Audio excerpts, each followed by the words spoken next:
I'm gonna have faith once again.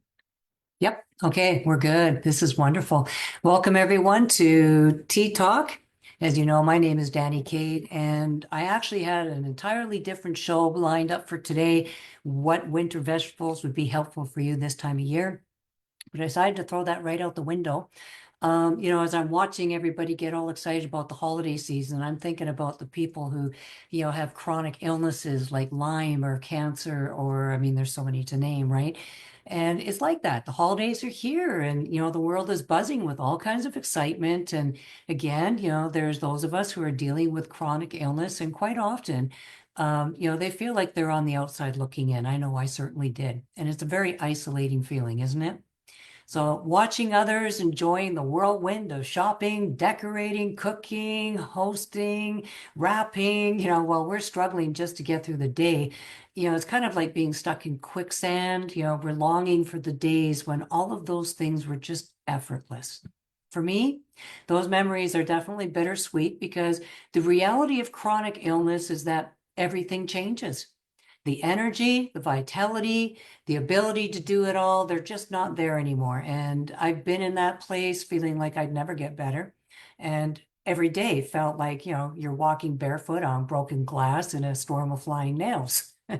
And holidays, which used to bring joy, they become painful reminders of everything that I couldn't do anymore. The lights, the music, crowds, what once felt really magical, it started to become very overwhelming. Sensory overload is something many of us face. The bright lights, the loud music, strong scents from candles or cooking, even the chaos of too many conversations going on during a gathering, that can send our systems into overdrive. Now, what others see as festive feels suffocating for us, and that alone can be very exhausting.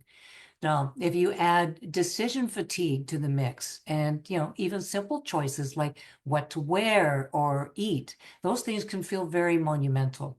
It's as if every part of the season conspires to drain the little bit of energy that we have left. You know what I mean? We're watching others breeze through their holiday to-do list. And, for us, it's like looking through a window at a life that we used to know. And that guilt, man, that guilt of not being able to keep up or needing to say no, that can be so unbearable. But here's what I've learned through years of struggling with Lyme disease and other fun things. Boundaries are not a sign of weakness. They're actually an act of strength. Saying something like, I can't do this, or sorry, I can't do that this year, but I appreciate you asking is a really nice, friendly way of honoring your body's needs without, sending somebody off into a tizzy. Okay. It's not selfish, it's self-preservation. Those who truly care about you, they're going to respect your boundaries, even if they don't fully understand them. As you know, people don't get it until they actually get it, right? So we need to speak up.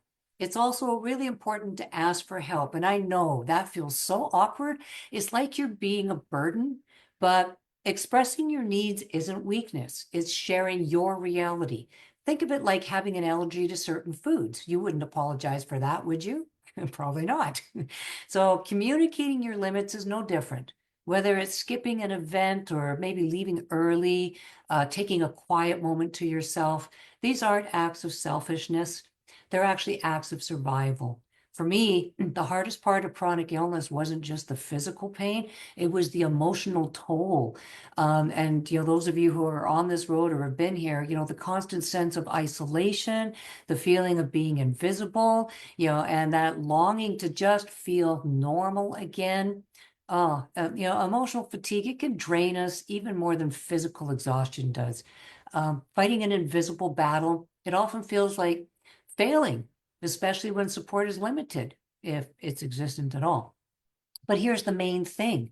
If you're still here, you're surviving, and that's an act of courage. Sometimes we need to shift our perspective. It's about finding peace in the now, even if it's not where we want to be. Embracing our present limitations without losing sight of the future can actually be really liberating.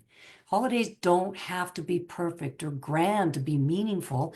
It's those small, quiet moments like the movie, it's the little things, like reading a favorite book, admiring Christmas lights on a walk or a drive, or sharing a conversation with someone who truly understands. That can be just as magical as big family gatherings, if not more so.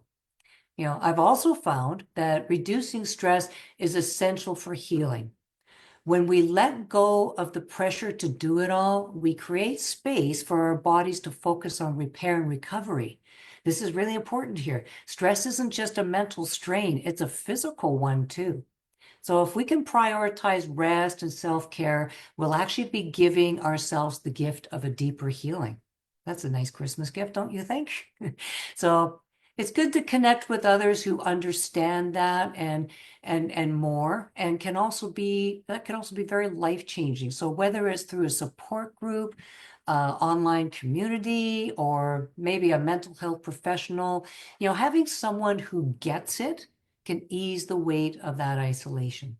And I've learned so much from my fellow Lyme warriors. I mean, I'm so grateful for everything that they've taught me, and they still teach me to this day. If that's not your thing, well, that's okay. Even just talking to one supportive person can help lighten the emotional load. And let's not forget about that sensory overload. It's real and it's draining, but there are ways to navigate it.